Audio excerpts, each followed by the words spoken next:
Welcome to another episode of Rakib Hasan academy. আজকে আমরা আবারও এসেছি সপ্তম শ্রেণীর ষষ্ঠ সপ্তাহের সাধারণ গণিতের অ্যাসাইনমেন্ট নিয়ে।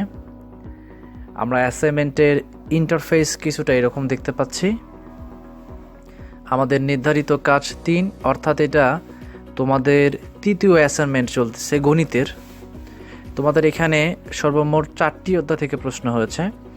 একটা হচ্ছে পঞ্চম অধ্যায় বীজগণিতীয় সূত্রাবলী ও প্রয়োগ, একটা হচ্ছে সপ্তম অধ্যায় সরল সমীকরণ, একটা নবম অধ্যায় ত্রিভুজ এবং একাদশ অধ্যায় তথ্য ও উপাত্ত। অ্যাসাইনমেন্টের শুরুতে আমি তোমাদের সামনে একটা ছোট্ট নোটিশ দিতে যাচ্ছি। তোমাদের এই অ্যাসাইনমেন্টের সম্পূর্ণটা দেখার পরে ভিডিওর একবারে শেষের অংশে আমি তোমাদের জন্য কিছু পিকচার অ্যাড করে দিব, যে পিকচারগুলো থেকে তোমরা চাইলেই সহজেই তোমাদের অ্যাসাইনমেন্টটাকে ফুলফিল করতে পারো। তাই প্রথম থেকে শুরু করে শেষ পর্যন্ত অবশ্যই ভিডিওটা না কেটে দেখবে। তো অ্যাসাইনমেন্টে সর্বপ্রথম আমরা একটা সৃজনশীল প্রশ্ন দেখতে পাচ্ছি। চলো এবার আমরা উত্তর করে ফেলি। প্রথমেই আমাদের উদ্দীপকে বলা হচ্ছে, তোমার গণিত বইয়ের দৈর্ঘ্যের 1/4 প্রস্থের 1/3 এবং তোমার কলমের দৈর্ঘ্যের অর্ধাংশ পরিমাপ করে প্রাপ্ত তথ্যগুলো ব্যবহার করে নিচের প্রশ্নগুলোর উত্তর দাও। ক নম্বর প্রশ্নে বলা হচ্ছে, পরিমাপকৃত বাহুগুলোর দ্বারা ত্রিভুজ অঙ্কন করো। আমরা উত্তরপত্রে যেভাবে শুরু করতে পারি, মনে করি গণিত বইয়ের দৈর্ঘ্য 20 সেন্টিমিটার, তাহলে এই দৈর্ঘ্যের 1/4 হবে 20 গুণন 1/4। 4 দিয়ে যদি আমরা 20কে কাটি আমাদের মান আসে 5, অর্থাৎ 5 সেন্টিমিটার। আবার লিখতে পারি গণিত বইয়ের প্রস্থ হচ্ছে 12 সেন্টিমিটার, তাহলে প্রস্থের 1/3 হচ্ছে 12 গুণন 1/3 সেন্টিমিটার। আমরা যদি 3 দ্বারা 12কে কাটি আমাদের মান আসে 4 সেন্টিমিটার। এবং আমাদের কলমের দৈর্ঘ্য যদি ধরি 6 সেন্টিমিটার, তাহলে দৈর্ঘ্যের অর্ধাংশ হচ্ছে 6 গুণন 1/2। 2 দিয়ে যদি আমরা 6কে কাটি আমাদের মান আসে 3, অর্থাৎ 3 সেন্টিমিটার। এই যে আমরা 3টা মান পাইলাম, প্রথমটা হচ্ছে 5 সেন্টিমিটার, পরেরটা হচ্ছে 4 সেন্টিমিটার এবং সর্বশেষ 3 সেন্টিমিটার। এই 3টা পরিমাপ দ্বারা আমাদের একটা ত্রিভুজ অঙ্কন করতে হবে। কাজেই তোমরা দেখতে পাচ্ছ এখানে আমি একটা ত্রিভুজ অঙ্কন করে নিয়েছি। এই ত্রিভুজ একটা সমকোণী ত্রিভুজ। এই ত্রিভুজের অতিভুজ ধরেছি আমরা 5 সেন্টিমিটার একটা বাহু, লম্ব ধরেছি আমরা 4 সেন্টিমিটার এইটা একটা বাহু, এবং ভূমি ধরেছি আমরা 3 সেন্টিমিটার এইটা একটা বাহু। এবার আমরা চলে যাই পরবর্তী প্রশ্নের উত্তরে। দেখাও যে অঙ্কনকৃত ত্রিভুজের কোণগুলোর মধ্যে বৃহত্তম বাহুর বিপরীত কোণটি বৃহত্তম। আমরা দেখতে পাচ্ছি যে আমাদের যে ত্রিভুজটা অঙ্কন করা হয়েছে এইটার বৃহত্তম বাহু হচ্ছে এসি, অর্থাৎ 5 সেন্টিমিটার। কাজেই এই ত্রিভুজের যে বিপরীত কোণ সেটা হচ্ছে বি কোণ। এই বি কোণটা যে এই বাকি দুইটা কোণ থেকে বড়, আমাদের সেটাকে প্রমাণ করতে হবে। আমরা অ্যান্সারে লিখতে পারি, অঙ্কনকৃত ত্রিভুজটি হলো একটি সমকোণী ত্রিভুজ। আমরা জানি সমকোণী ত্রিভুজের বৃহত্তম বাহু হলো অতিভুজ। এখানে অতিভুজ এসি, লম্ব এবি এবং ভূমি বিসি। কাজেই আমরা জানি সমকোণী ত্রিভুজের অতিভুজের বিপরীত বাহু হলো সমকোণ, অর্থাৎ 90 ডিগ্রি। আমরা এখানে দেখতে পাচ্ছি সমকোণী ত্রিভুজের বিপরীত বাহু হচ্ছে এই বি কোণ, যেটা এক সমকোণ অর্থাৎ 90 ডিগ্রি। আবার যে কোনো ত্রিভুজের 3 কোণের সমষ্টি 2 সমকোণ অর্থাৎ 180 ডিগ্রি। আর আমরা এটাও জানি যে কোনো ত্রিভুজের 3টা কোণের সমষ্টি হয় 180 ডিগ্রি। তাহলে আমরা এই এবিসি ত্রিভুজের ক্ষেত্রে লিখতে পারি, এই এ কোণ প্লাস বি কোণ প্লাস সি কোণ সমান 180 ডিগ্রি। আর আমরা যেহেতু বি কোণের মান জানি, বি কোণ এক সমকোণ অর্থাৎ 90 ডিগ্রি, কাজে আমরা লিখতে পারি এ কোণ প্লাস 90 ডিগ্রি প্লাস সি কোণ সমান 180 ডিগ্রি। 90 ডিগ্রিটাকে যদি এবার আমরা পক্ষান্তর করে দিই, তাহলে 180 থেকে 90 বাদ হয়ে যেয়ে থাকে 90 ডিগ্রি। অর্থাৎ বি কোণের মান যেটা ছিল, বাদবাকি যে দুইটা কোণ ছিল ওই দুইটা কোণের যোগফলের মান হচ্ছে সেইটা। অর্থাৎ আমাদের বি কোণের মান ছিল 90 ডিগ্রি। এখানে দেখতে পাচ্ছি এ কোণ এবং সি কোণকে যোগ করে মান হচ্ছে 90 ডিগ্রি। অর্থাৎ আমরা সহজেই বুঝতে পারতেছি যে বি কোণটা তাহলে অবশ্যই এদের চেয়ে বড় হবে। তাই আমরা লিখতে পারি অতএব বি কোণ ইজ গ্রেটার দেন এ কোণ অ্যান্ড সি কোণ। তাহলে আমরা বলতে পারি সুতরাং বৃহত্তম বাহুর বিপরীত কোণটি বৃহত্তম। এবার চলে আসি আমরা গ নম্বর প্রশ্নের উত্তরে। ত্রিভুজটির কোণ 3টিকে কেটে আলাদা করে এক বিন্দুতে স্থাপন করে দেখাও যে 3টি কোণের একত্রে এক সরলকোণ তৈরি করে। আমরা খ নম্বর প্রশ্নে দেখেছিলাম বি কোণটা হচ্ছে 90 ডিগ্রি এবং বাকি দুইটা কোণ মিলে হচ্ছে 90 ডিগ্রি। যদি আমরা চাঁদার সাহায্যে পরিমাপ করি তাহলে আমরা পাই আমাদের এ কোণ হচ্ছে 40 ডিগ্রি, সি কোণ হচ্ছে 50 ডিগ্রি এবং বি কোণ হচ্ছে 90 ডিগ্রি।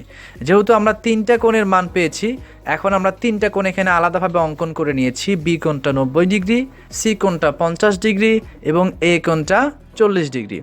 এখন যদি আমরা একটা বিন্দুতে প্রথমে 90 ডিগ্রি কোণটা অঙ্কন করি, আমরা এরকম একটা সমকোণ পাই। তারপর এই বিন্দু থেকে আমরা আবারও যদি 50 ডিগ্রি অঙ্কন করি তবে আমরা এরকম একটা রেখা পাই। তারপর যদি আমরা আবারও একটা 40 ডিগ্রি অঙ্কন করি তাহলে আমরা এরকম একটা সরল রেখা পাই। আমরা দেখতে পাচ্ছি যে এই তিনটা কোণকে যোগ করে আমাদের একটা সরল রেখা তৈরি হয়েছে। আর আমরা জানি একটা সরল রেখার পরিমাণ হচ্ছে 180 ডিগ্রি, অর্থাৎ এক সরল কোণ। কাজে এই যে আমাদের প্রমাণ। এবার আমরা চলে যাই 2 নম্বর সৃজনশীল প্রশ্নের উত্তরে। 2 নম্বর সৃজনশীল প্রশ্নের উদ্দীপকে বলা হচ্ছে তোমার 30 জন সহপাঠীর উচ্চতা আসন্ন সেন্টিমিটারের মানে সংগ্রহ করো এবং তা তোমার খাতায় লিপিবদ্ধ করো। আমরা প্রথমেই 30 জন সহপাঠীর উচ্চতার একটা মান নিব। যেহেতু তারা এই মানটাকে সরাসরি প্রকাশ করে নাই, তার অর্থ এইটাই যে তুমি যে কোনো মানকে ইউজ করে এই অঙ্কটাকে পরিপূর্ণ করতে পারো। আমি লিখেছি 145, 160, এভাবে 150 পর্যন্ত। এখানে সর্বমোট 30টা উপাত্ত আছে, আমি বললাম না, তোমরা এটা দেখতেই পাচ্ছ। এবার চলে যাই ক নম্বর প্রশ্নের উত্তরে। ক নম্বর প্রশ্নে বলেছে উপাত্তগুলোকে মানের ক্রম অনুসারে সাজাও। যেহেতু এখানে সরাসরি বলা হয় নাই, তার অর্থ এটাই যে আমরা চাইলে এটাকে ঊর্ধ্বক্রমে বা অধক্রমে সাজাইতে পারি। আমি এখানে তোমাদের জন্য মানটাকে মানের ঊর্ধ্বক্রমে সাজিয়েছি। তোমরা দেখতে পাচ্ছ আমি 145 থেকে শুরু করে মানটাকে বৃদ্ধি করতে করতে 180 পর্যন্ত নিয়ে এসেছি। এই ছিল আমাদের ক নম্বর প্রশ্নের উত্তর। এবার চলে যাই আমরা খ নম্বর প্রশ্নে। সর্বোচ্চ সংখ্যক সহপাঠী কত উচ্চতা বিশিষ্ট? তার মানে সবচেয়ে বেশি উচ্চতা বিশিষ্ট সহপাঠী কয়জন? তা আয়তলেখের সাহায্যে নির্ণয় করো। তা আমাদের আয়তলেখের সাহায্যে নির্ণয় করতে হবে। কাজে আমাদের সর্বপ্রথম আয়তলেখ অঙ্কন করতে হবে। তো আমরা যদি আয়তলেখ অঙ্কন করি তাহলে আমাদের একটা সারণী প্রয়োজন হয়। তো আমরা সারণীটাকে তৈরি করার জন্য আমরা সারণীর আগে পরিসরের মানটা বের করে নেব, শ্রেণী সংখ্যার মানটা বের করে নিব। তো আমরা লিখতে পারি এভাবে যে উপাত্ত সমূহের সর্বনিম্ন মান ছিল 145 এবং উপাত্ত সমূহের সর্বোচ্চ মান ছিল 180। আমরা জানি পরিসর সমান সর্বোচ্চ মান বিয়োগ সর্বনিম্ন মান যোগ 1। সর্বোচ্চ মান ছিল আমাদের 180 বিয়োগ সর্বনিম্ন মান ছিল আমাদের 145 যোগ 1। এই দুটো বিয়োগ করলে আসে 35 যোগ 1 36। আমরা এখানে শ্রেণী ব্যাপ্তিটা ধরে নিতে পারি। আমরা ধরতে পারি 5, 10, 15। তো আমরা এখানে 5 ধরেছি। শ্রেণী ব্যাপ্তি যদি 5 হয় তাহলে শ্রেণী সংখ্যা হচ্ছে 36/5 7.2। আমরা জানি শ্রেণীর সংখ্যা কখনোই ভগ্নাংশ হতে পারে না। কাজে এটাকে পূর্ণ সংখ্যা করার সাথে আমরা এটাকে 8 ধরে নিব, যে শ্রেণী সংখ্যা 8টি। তারপর আমরা শ্রেণী ব্যাপ্তি ধরে আমরা লিখতে পারি 145 থেকে 149, 150 থেকে 154, 155 থেকে 159, 160 থেকে 164, 165 থেকে 169। এভাবে আমরা শ্রেণী ব্যাপ্তিটাকে সাজাবো। ট্যালি নির্ণয় করার জন্য আমাদের দেখতে হয় যে কোন কোন সংখ্যাটা 145 থেকে 149-এর মধ্যে আছে। আমরা যদি উপরের উপাত্তর দিকে একটু লক্ষ্য করি তাহলে আমরা খুঁজে পাবো এমন 4টি সংখ্যা আছে। এই জন্য আমরা 4টা দাগ দিয়েছি এবং গণসংখ্যার ক্ষেত্রে লিখেছি 4। এভাবে প্রত্যেকটাকে আমরা ফিল আপ করেছি। যেখানে 5টা হয় আমরা জানি সেখানে একটা তির্যক চিহ্ন দিয়ে কেটে দিতে হয়। ঠিক এভাবে আমরা এখানে 5টা এবং এখানে 6টা লিখেছি এবং যাকে গণসংখ্যায় মান বসাইছি। সম্পূর্ণ মানকে যদি আমরা যোগ করি আমরা পাই 30। এখন আমরা আয়তলেখ অঙ্কন করার পূর্বে আমরা যে কথাটা লিখবো সেটা হচ্ছে ছক কাগজের x অক্ষ বরাবর প্রতি বর্গ ঘরকে 1 বর্গ একক ধরে শ্রেণীব্যাপ্তি বা সহপাঠীর উচ্চতা এবং y অক্ষ বরাবর প্রতি 5 বর্গ ঘরকে 1 বর্গ ঘর বা 1 বর্গ একক ধরে গণসংখ্যা দিয়ে আয়তলেখ অঙ্কন করি। 145 এর আগের ঘরগুলোকে ভাঙা চিহ্ন দ্বারা বোঝানো হলো। তো এই আয়তলেখে আমরা যে কাজটা করতে পারি সেটা হচ্ছে এদিকে শ্রেণী ব্যাপ্তি ধরবো, এদিকে গণসংখ্যা ধরবো। এদিকে যেহেতু 5 ঘরকে 1 ঘর ধরেছি এই জন্য 5 ঘর পরপর 1 2 3 4 5 6 পর্যন্ত আমরা লিখবো এবং এখানে 145-এর ঘরের আগ পর্যন্ত ভাঙা চিহ্ন দিব। তারপর 145 থেকে 150 55 এভাবে আমরা শেষ পর্যন্ত 185 পর্যন্ত সাজাবো। তারপর আমাদের 145 থেকে 149 পর্যন্ত যে ঘরটা ছিল, শ্রেণী ব্যাপ্তিটা ছিল, এখানে আমাদের গণসংখ্যা ছিল 4, এই জন্য আমরা 1 2 3 4 ঘর উপরে যাব। তারপর 3 2 5 6 এভাবে যে যে মান ছিল মানগুলো বসাবো। তাহলে আমরা এখান থেকে দেখতে পাচ্ছি যে আমাদের এই ঘরে প্রচুরক আছে। কাজে এখন আমরা এই ঘরের জন্য প্রচুরক নির্ণয় করব। আমরা লিখব, আমরা জানি কোন উপাত্তের মধ্যে যে উপাত্তের মান সর্বাধিক বার থাকে তাকে উক্ত উপাত্তের প্রচুরক বলে। আমরা ক নং প্রশ্নের উত্তরে লক্ষ্য করলে দেখতে পাচ্ছি যে উপাত্তগুলোর মধ্যে 165 সর্বোচ্চ 6 বার আছে, তাই উপাত্তসমূহের প্রচুরক হচ্ছে 6। অর্থাৎ সর্বোচ্চ উচ্চতা বিশিষ্ট 6 জন সহপাঠী ছিল যাদের উচ্চতা ছিল 165 সেন্টিমিটার। এই ছিল আমাদের 2 নম্বর সৃজনশীল প্রশ্ন। এবার আমরা চলে যাব সংক্ষিপ্ত প্রশ্নের উত্তরে। প্রথম সংক্ষিপ্ত প্রশ্নে বলা হয়েছে -p + 6 এর বর্গ কত। আমরা বর্গ নির্ণয় করি। আমরা দেখতে পাচ্ছি -p + 6 এর বর্গ মানে তার উপর স্কোয়ার। আমরা এখানে -pটাকে ধরবো a আর 6টাকে ধরবো b। তাহলে a + b whole square = a square + 2ab + b square.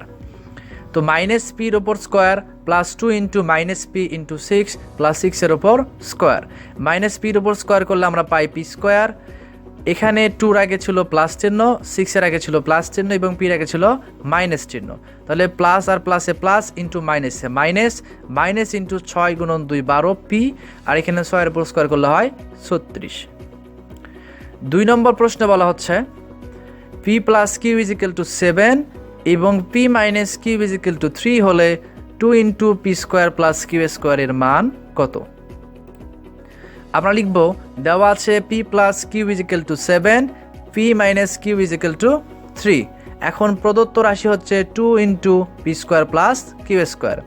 pটাকে যদি আমরা a এবং qটাকে যদি আমরা b কল্পনা করি তাহলে আমরা দেখতে পাচ্ছি 2 × a² + b²।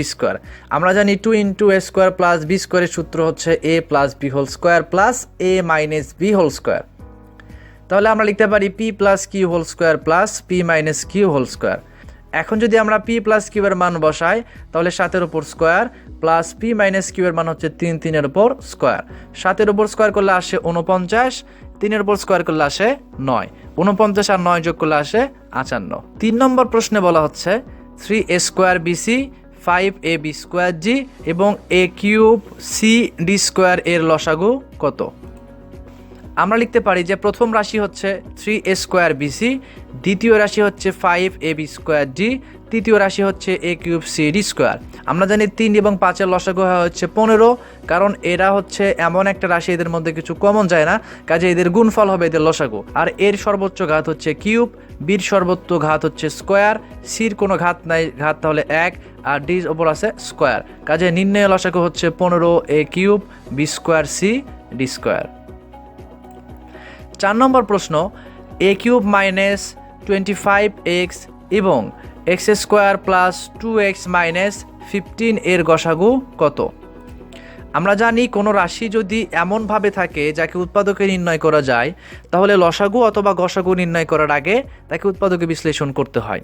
তাহলে আমরা লিখব প্রথম রাশি x³ - 25x সমান, আমরা এখানে x কমন নিতে পারি, তাহলে থাকে x² - 25, x এর উপর স্কোয়ার আর 5 এর উপর স্কোয়ার দিয়ে আমরা এটাকে a² - b² এর সূত্রে বসাতে পারি।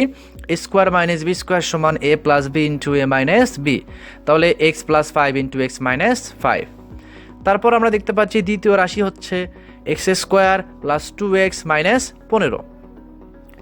আমরা দেখতে পাচ্ছি এইটা একটা মিডল টার্ম ব্রেকআপের অঙ্ক আর শেষে আছে 15, তার মানে আমাদেরকে 15 ভাঙাতে হবে, ভেঙে বিয়োগ করে +2 মিলাইতে হবে। তাহলে আমরা যদি গুণ করি 3 × 5 15 আর +5 থেকে -3 বিয়োগ করি তাহলে আমাদের মান আসে 2। আমরা লিখতে পারি x² + 5x - 3x - 15। এখন যদি আমরা এই দুটোর মধ্যে থেকে কমন নিই তাহলে x কমন নিলে থাকে x + 5, এই দুটোর মধ্যে থেকে যদি -3 কমন নিই তাহলে থাকে x + 5। এবার উভয় রাশি থেকে x + 5 কমন নিলে থাকে x - 3। আমাদের নির্ণয় গসাগু হবে x + 5, কারণ দুইটার মধ্যে x + 5 কমন যায়। 5 নম্বর প্রশ্নে বলা হচ্ছে a - 3 এর উপর স্কোয়ার -2 × a - 3 × a + 3 + a + 3 এর উপর স্কোয়ার এর সরল মান কত। আমরা প্রথম পদটাকে ধরবো এক্স, দ্বিতীয় পদটাকে ধরবো ওয়াই, তাহলে A minus three is equal to X, A plus three is equal to Y. তাহলে যদি আমরা প্রদত্ত রাশিতে এক্স এবং ওয়াই এর মান বসা দিই, আমরা পাই X square minus two X Y plus Y square. এটা এ মাইনাস বি হোল স্কোয়ারের সূত্র, কাজেই আমরা লিখতে পারি এক্স মাইনাস ওয়াইয়ের ওপর হোল স্কোয়ার, এক্স এর মান এবং ওয়াই এর মান বসাই দিতে পারি। এবার মাইনাস দিয়ে যদি আমরা এটাকে গুণ করে দিই, প্লাস মাইনাসে মাইনাস এ, প্লাস মাইনাসে মাইনাস থ্রি, আমরা দেখতে পাচ্ছি এর আগে মাইনাস এবং এখানে আছে এর আগে প্লাস, তাহলে কাটা যেয়ে থাকবে মাইনাস সিক্স, মাইনাস সিক্সের উপর স্কোয়ার করলে হয় প্লাস 36, কারণ মাইনাস দুইবার গুণ আছে এখানে। চলে যায় 6 নম্বর প্রশ্নে, বলা হচ্ছে 49 x square plus 4y square এর সাথে কত যোগ করলে যোগফল পূর্ণবর্গ হবে। তো প্রথম পদটাকে আমরা এ এবং শেষের পদটাকে আমরা বি কল্পনা করে 7x এর উপর স্কোয়ার করলাম এবং 2y এর উপর স্কোয়ার করলাম, তাহলে এটা এ, এটা বি, প্লাস 2ab, এটা গুণ করলে আসে আমাদের 28xy, যেহেতু এই পদটা এখানে ছিল না, কাজে এইটাকে আবার আমরা বিয়োগ করে দিব। এখন আমরা এই সম্পূর্ণটাকে এ প্লাস বি হোল স্কোয়ারের সূত্র দিয়ে লিখলে এইটা এখানে বিয়োগ থাকে, 28xকে যোগ করতে পারি, তাহলে কি হবে, এই সংখ্যাটা পূর্ণবর্গ সংখ্যা হবে। 7 নম্বর প্রশ্নে বলা হচ্ছে x square minus 4xy minus 9z square plus 4y square এর একটি উৎপাদক যদি x minus 2y plus 3z হয়, তাহলে অপরটি কত। আমরা রাশিটাকে লিখব, তারপর এক্স স্কোয়ার কে X square minus 2 into X into 2y plus 2y square, অর্থাৎ আমরা x square minus 4xy plus 4y স্কোয়ারকে এ মাইনাস বি হোল স্কোয়ারের সূত্র দ্বারা ভাঙাবো এবং এখানে মাইনাস 9z স্কোয়ারকে মাইনাস 3z এর উপর স্কোয়ার দিয়ে লিখবো, তাহলে এটা হচ্ছে A minus B whole square minus এখানে 3z এর উপর স্কোয়ার। আমরা দেখতে পাচ্ছি এটা এ স্কোয়ার মাইনাস বি স্কোয়ারের সূত্র হয়ে আছে, কাজে এ প্লাস বি ইন্টু এ মাইনাস বি। এবার চলে আসি 8 নম্বর প্রশ্নে, বলা হচ্ছে নিচের কোনগুলো সঠিক। প্রথমটা হচ্ছে 2x plus 3y into 2x minus 3y সমান 4x square minus 9y square. তো আমরা লিখতে পারি 2x plus 3y into 2x minus 3y সমান a square minus b square সমান, এটাকে ভেঙে দিলে আসে 4x স্কোয়ার, এটাকে ভেঙে দিলে আসে 9y স্কোয়ার, অর্থাৎ এইটা সঠিক। 2 নম্বরটা ছিল হাফ m মাইনাস n এর উপর square plus m plus n এর উপর স্কোয়ার সমান m square plus n square. আমরা জানি 2 into A square plus B square সমান A plus B whole square plus A minus B whole square. যদি আমরা এমটাকে এ এবং এনটাকে বি ধরি, তাহলে এটা 2 into A square plus B স্কোয়ারের সূত্র, কাজে আমরা লিখতে পারি 2 into M square plus N square. এই হাফ আর 2 যদি কাটা যায়, আমাদের মান থাকে M square plus N square, তাহলে এটাও সঠিক। আমাদের 8-এর 3 নম্বর অঙ্ক ছিল A plus B whole square plus 4ab is equal to A minus B whole square. যদি আমরা প্রথম রাশিটাকে ভাঙাই, তাহলে A plus B whole square সমান A square plus 2ab plus B square plus 4ab, এখানে 2ab আর 4ab যোগ হচ্ছে 6ab, তাহলে এই মানটা পাচ্ছি আমরা ডান পক্ষ এ মাইনাস বি হোল স্কোয়ারকে ভাঙালে বাই square minus 2ab plus B square, তাহলে উভয় পক্ষ কখনোই সমান নয়, অতএব এইটা সঠিক নয়। 9 নম্বর প্রশ্নে বলা হচ্ছে এক্স মাইনাস ওয়াইয়ের উপর হোল স্কোয়ার সমান যদি 29 হয়, তাহলে x plus y whole square এর মান কত। আমরা দেখতে পাচ্ছি 9 নম্বরে দেওয়া আছে x minus y whole square is equal to 29। আমরা মান বের করতে হবে আমাদের এক্স প্লাস ওয়াই হোল স্কোয়ারের। আমরা জানি A plus B whole square সমান A minus B whole square plus 4ab। আমরা এ মানটা সরাসরি বসাই দিলাম, আর 4xy এটাকে পরিবর্তন করা যায় না, এটাই অ্যান্সার। 10 নম্বর প্রশ্ন আছে x square plus 5x minus 6 এর উৎপাদকের বিশ্লেষণ কত। আমরা যদি এটাকে উৎপাদকের বিশ্লেষণ করি, তাহলে মাইনাস 6কে ভেঙে এমন দুইটা সংখ্যা বের করতে হবে যেটা বিয়োগ করে প্লাস 5 মিলে। তাহলে মাইনাস 6কে ভেঙে আমরা একটা 6 আর একটা 1 যদি করি, তাহলে 6 ইন্টু 1 সমান 6, আর 6 থেকে 1 বাদ দিলে 5, 6টাকে আমরা প্লাস ধরবো, 1 থেকে আমরা মাইনাস ধরবো, তাহলে x square minus 6x minus x minus 6। প্রথম দুইটা থেকে এক্স কমন নিলে থাকে এক্স প্লাস 6, পরের দুইটা থেকে মাইনাস 1 কমন নিলে থাকে x plus 6, x plus 6 common নিলে থাকে এক্স মাইনাস 1। 11 নম্বর বলা হচ্ছে 5 into x minus 3 is equal two 10 সমীকরণটির মূল কত, অর্থাৎ এক্স এর মান নির্ণয় করতে হবে। আমরা লিখতে পারি 5 into x minus 3 is equal two 10, 5টা গুণ আছে ভাগ হয়ে গেল, 10 ভাগ 5 সমান 2, এখন এই 3টা বিয়োগ আছে যোগ হয়ে যাবে, 2 আর 3 যোগ করলে 5। এবার চলে যায় 12 নম্বর প্রশ্নের উত্তরে। বলা হচ্ছে কোন বিধি অনুযায়ী 2x প্লাস 3 সমান 7x মাইনাস 5কে 7x minus 5 is equal to 2x plus 3 লেখা যায়। আমরা লিখতে পারি পক্ষান্তর বিধি অনুযায়ী এই কাজটা হয়। চলে যাই পরবর্তী প্রশ্নে। -1,3 বিন্দুটি কোন চতুর্ভাগে অবস্থিত? আমরা জানি আমাদের যে অক্ষ আছে এই অক্ষটাকে আমরা 4টা চতুর্ভাগে ভাগ করতে পারি। একটা হচ্ছে প্রথম, এটা দ্বিতীয়, এটা তৃতীয়, এটা চতুর্থ। আমরা দেখতে পাচ্ছি প্রথমটার মান হচ্ছে মাইনাস, কাজে এক্স এর মাইনাস অর্থাৎ বিপরীত দিকে এইদিকে আসবে, আর পরেরটার মান হচ্ছে প্লাস, তার মানে ওয়াই এর মান উপরের দিকে অর্থাৎ এই চতুর্ভাগে। এইটা হচ্ছে দ্বিতীয় চতুর্ভাগ, কাজে আমরা বলতে পারি -1,3 দ্বিতীয় চতুর্ভাগে অবস্থিত। পরের প্রশ্নে বলা হচ্ছে কোন বিন্দুর ভুজের মান 0 কোন অক্ষরেখায়? আমরা জানি যে আমাদের ছক কাগজের এক্স আর ওয়াই অক্ষ হচ্ছে ভুজ আর কোটি দ্বারা প্রকাশ করা হয়। আমরা এভাবে লিখব, ছক কাগজে ভুজ হলো এক্স বিন্দুর অবস্থান আর কোটি হলো ওয়াই বিন্দুর অবস্থান। তাই কোনো বিন্দুর যদি ভুজ 0 হয় তাহলে তার এক্স বিন্দুতে কোনো অবস্থান নেই, কাজে সে ওয়াই অক্ষের উপর অবস্থান করবে। চলে আসি পরের প্রশ্নে। বলা হচ্ছে কোনো সংখ্যা থেকে -6 বিয়োগ করলে বিয়োগফল -12 হয়। প্রথমে আমরা সংখ্যাটা ধরে নিব, ধরি সংখ্যাটি এক্স, তাহলে এই সংখ্যা থেকে -6 বিয়োগ করলে হয় -12। এখন যদি আমরা এই দুইটা গুণ করে দিই হয় +6 = -12। এখন যদি আমরা এই 6টাকে পার করে দিই তাহলে +6 হয়ে যায় -6, -12 -6 -18, তাহলে নিম্নের সংখ্যাটি হবে -18। সর্বশেষ প্রশ্নে আমাদের কাছে জানতে চাওয়া হয়েছে কোন সংখ্যার 1/4 এবং 1/3 থেকে সংখ্যাটির 1/12 অংশ কম। সংখ্যাটি এক্স হলে সমীকরণটি কি হবে? প্রথমে আমরা লিখতে পারি যে সংখ্যাটি এক্স, তাহলে সংখ্যাটির 1/4 হচ্ছে x/4 আর সংখ্যাটির 1/3 হচ্ছে x/3। এই দুইটার বিয়োগফল হচ্ছে -12 কম, তাহলে এই দুইটার বিয়োগফল সমান এত। সমীকরণটা হচ্ছে এইটাই। এই ছিল তোমাদের সপ্তম শ্রেণীর ষষ্ঠ সপ্তাহের গণিতের পরিপূর্ণ সমাধান এবং নির্ভুল সমাধান। পরবর্তীতে যে কোনো এডুকেশনাল ভিডিও পেতে হলে, যে কোনো অ্যাসাইনমেন্ট সংক্রান্ত ভিডিও পেতে হলে আমার চ্যানেলে সাবস্ক্রাইব করে বেল আইকনে প্রেস করে দিতে একদমই ভুলবে না। দেখা হচ্ছে পরবর্তী নতুন আরেকটা ভিডিও নিয়ে। ততক্ষণ পর্যন্ত ভালো থাকবে, সুস্থ থাকবে। আল্লাহ হাফেজ।